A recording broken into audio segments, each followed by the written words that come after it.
Hello guys, আসসালামু আলাইকুম। আমার ইউটিউব চ্যানেল, আপনারা সবাই কেমন আছেন? আমি ভালো আছি। তো আমি নিজের জন্য আলু সিদ্ধ করেছি, এখন খাবো। মিষ্টি আলু সিদ্ধ করেছিলাম, এখন খেয়ে নিব। যদি আমার ভিডিও ভালো লেগে থাকে প্লিজ লাইক করে দিবেন। মিষ্টি আলু আপনারা খাবেন? এই যে আমার গোলাপ ফুল,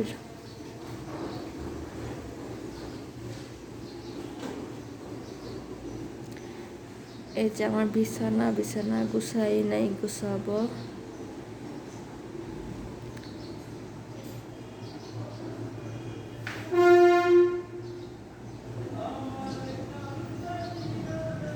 ভালো থাকেন সবাই, আসসালামু আলাইকুম।